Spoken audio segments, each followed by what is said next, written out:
Como todos los viernes, vamos a conversar con nuestro colega, compañero y amigo Andrés Oppenheimer. Querido Andrés, ¿cómo estás? Hola Pascal, buenos días. Pascal, quería comentarte sobre un cable que salió ayer, una noticia de la agencia española EFE de Noticias, de que ya hay entrequindo a Cuba por estos servicios. Porque hay muchas denuncias internacionales, Pascal, de que estos médicos forman parte de un esquema de trabajo forzoso, de trabajo esclavo, de que es un gran negocio para Cuba, de que se les paga muchísimo más que a los médicos locales. En el caso de México, en el caso de Brasil, por ejemplo, en el caso de Bolivia se les pagaba muchísimo más. Ahora te voy a dar las cifras exactas. Y eso levanta muchas suspicacias de por qué no lo han hecho transparentemente. Fíjate que ya el relator especial de las Naciones Unidas sobre formas modernas de esclavitud y el relator especial de tráfico humano de la ONU dijeron en un reporte en noviembre pasado de que los médicos cubanos en el exterior podrían estar realizando trabajo forzado. El gobierno de Trump en Estados Unidos va más allá de eso y dice que es trabajo esclavo. Pero mira, en estos días estuve hablando con dos médicos cubanos que participaron en misiones médicas cubanas en Venezuela y en Bolivia entre el 2011 y el 2016. Los entrevisté, los voy a tener ambos este domingo a las 7 de la noche en mi programa de CNN. Y fíjate lo que me contaron. Ellos me decían que en Brasil, el gobierno de Brasil les pagaba a los médicos cubanos entre $3.400 y $4.000 por mes por médico. Para que te des una idea, según me dicen mis amigos médicos en México un médico gana entre $800 por mes y $2.000 por mes, según sea un especialista o un médico general. O sea, estamos hablando de, si es que, y esta cifra, de nuevo, no la sabemos porque no la han dado a conocer, o yo por lo menos no la he visto, la he buscado, la he googleado, pero no la he visto. Pero si México le está pagando a Cuba lo que pagan otros países por estos servicios médicos, estaría pagando 2, 3 y hasta 4 veces más lo que le pagan a los médicos mexicanos. Además del hecho de Otra que cosa, el dinero se lo queda el gobierno cubano, la mayor a parte de eso él, ¿no? voy, Mm, a eso voy, a mm, eso voy.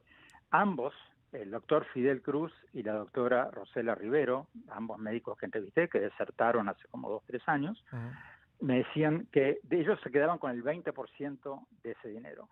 Ellos, el gobierno de Brasil, el gobierno de Venezuela les pagaba a Cuba entre $3.400 y $4.000 por mes por médico, y ellos solo les pagaban a ellos un 20%. Pero además de eso, no les dejaban traer a sus familiares, les retenían el pasaporte a la entrada del país.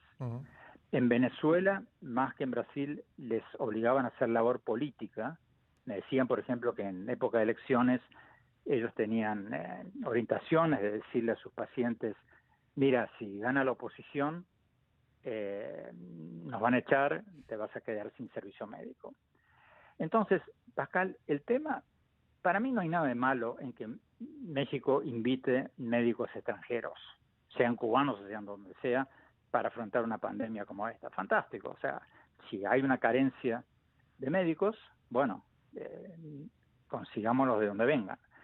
Pero el tema acá es un tema económico y un tema de derechos humanos. O sea, yo creo que sería importante saber cuánto les pagan.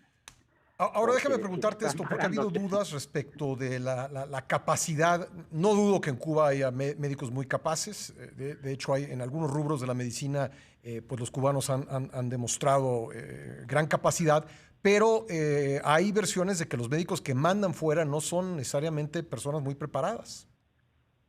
Bueno, el ministro de Salud de Bolivia, Aníbal Cruz, si no me equivoco se llama, dijo recientemente cuando Bolivia expulsó a su misión de médicos que de los 702 médicos, entre comillas, cubanos en Bolivia, solo unos 200 eran profesionales de la salud.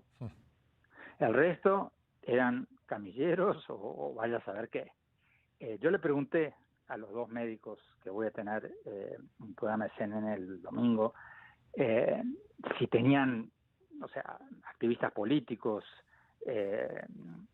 gente, o sea, alrededor de ellos, gente que no eran médicos. Les pregunté concretamente, donde tú trabajabas, cuántos de los cubanos eran médicos o enfermeros y cuántos eran espías o como quieras llamarlos. Y me dijeron que en el caso de Venezuela muchos, en el caso de Brasil muchos menos. Ujú. En el caso de Brasil había comisarios políticos, pero que estaban en las grandes ciudades y que ellos, donde trabajaban ellos en un pueblo, la mayoría eran enfermeros, enfermeras, quizás no médicos, pero digamos no estaban ahí haciendo una labor política. Pero en Venezuela sí, me decían, en Venezuela la gran mayoría, si no muchos, eran activistas políticos. El tema acá, Pascal, repito porque es importante saberlo, es cuánto está pagando México, no a los médicos, cuánto le está pagando a Cuba.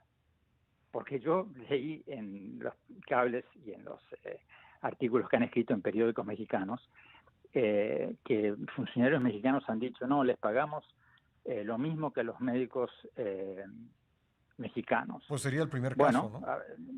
bueno, pero sería el primer caso y además sería muy interesante saber a quién le están pagando. Porque Claro. sí, quizás le paguen lo mismo al médico, pero por ahí a Cuba le están pagando 4 veces más. Sí. Entonces ese dinero es dinero de los contribuyentes mexicanos que están regalando por una actitud de bondad política a otro país. Yo creo que acá la clave es que los contraten, y repito, porque hay que dejar en claro, Pascal, de que no hay nada de malo en que México invite médicos cubanos o de donde sea en un caso como este, pero hay que contratarlos de manera individual, no a través de un gobierno que les quita el 80% de su salario y que les pone condiciones que bajo reglas internacionales de derechos humanos ningún país le podría poner a su gente.